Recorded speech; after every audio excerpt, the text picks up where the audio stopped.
I'm tired of the lies. I don't want the lies. Don't be lying to us anymore about this Exxon Mobil oil spill up there in Billings, Montana, in the Yellowstone River. Oh, goodness, goodness. I'm Paul Begley. Don't raise your voice, Paul. Be quiet. It'll be all right. It's just going to be a few ducks and geese and a few of the wildlife dying and the sopping and the seeping of the black crude oil all over the banks of the Yellowstone River. It's all right if it floats all the way to North Dakota and makes its way down. Right here's Billings, Montana. You can't see it. Hang on. Hang on. Are you serious? Here it is. Here it is. Billings, Montana, right there. Okay? Billings, Montana. They're trying to say there's hardly any oil that's leaked. There's oil in the banks dozens of miles from where the spill took place. Okay? This oil is flowing down the Yellowstone River. It's going to go into North Dakota. It's going to work its way into South Dakota. It's going to work its way all the way down into Nebraska. It's going to be down there by Fort Calhoun, those nuclear power plants, and also Cooper, where there's nuclear issues with flooding. Oil's going to get there. Now, I'm not saying that the oil's going to cause a major problem down here. The problem's right up here. The problem is with the safety of the system. The problem is what's causing the pipes to break. Is it the Yellowstone volcano, that super volcano that's rumbling and bumbling and stumbling and about ready to blow? Now, I'm not saying it's going to blow tomorrow. I'm not saying it's going to blow in the next 5 years. But I'm telling you, this thing is building steam. It has been for centuries. Now, let's read an article quickly from Reuters. Are you okay? I know you didn't want to hear that. But do you want another lie like we had right here in the BP oil spill? Down here in the Gulf? That completely destroyed the entire Gulf state. They're still having issues. The fish are sick with oil. They're dead. The fishing industry is dead. It's not safe. There still smells like oil on the beaches of Pensacola. There's a high rise rate of cancers and respiratory infections and bleeding from the nose and the esophagus. This whole area, they take blood tests of people. They find benzazines inside the bloodstreams of the people just coming for normal checkups. This is what went on down here. This is what they're saying down here. It's over. It's fine. It's fine. We don't want another Gulf spill oil issue up here. Can I read the article? I'm running out of time. I've got so much to cover today, but this is critical. Don't you think so? All right, I'll do it.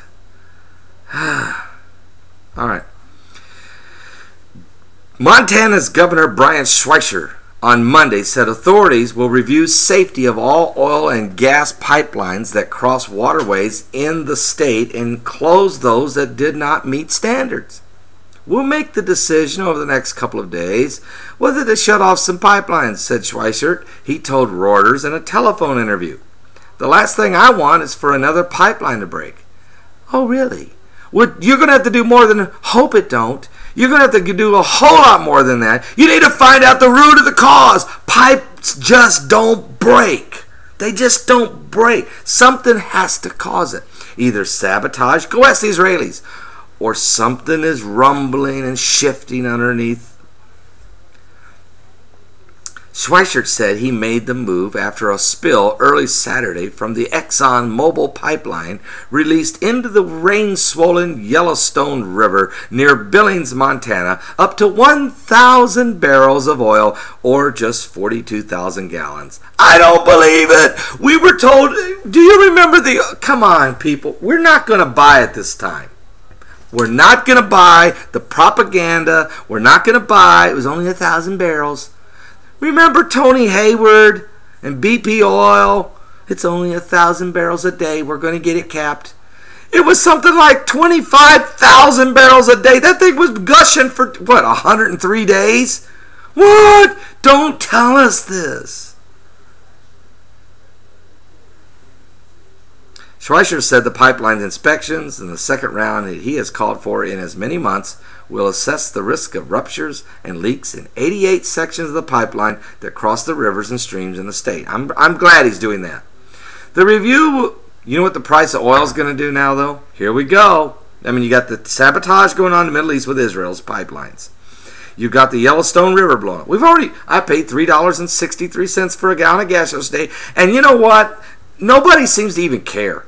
Last year this time, you know what the price of gas was on the 4th of July? $2.71. And we were screaming.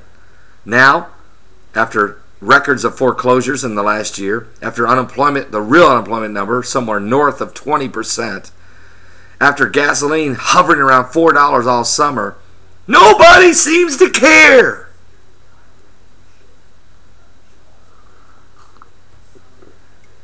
Exxon Mobil said that on Monday that the spill appears to be concentrated within just a 15-mile stretch of the river between Billings and the nearby town of Laurel, Montana. Although Tim Tinius, the Montana Disaster of Emergency Services duty officer, said he'd received reports of oil near the community of Hysham, about 75 miles downstream. Come on, guys. Here we go with the propaganda again. Is FEMA up there helping anybody? You know, I can't read it. I get so frustrated. Do you guys get frustrated? I get so frustrated when people lie to us. Alright, I'm going to let you go. I'm going to be back with another video where I'm going to do an actual news rundown. We're going to hit all of them. We're going to have to. So I'll be right back. It's getting crazy, but I just knew we had to address it. There's so much to talk about. Oh my goodness.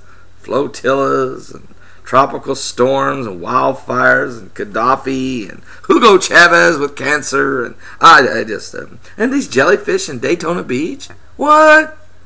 I'll be right back.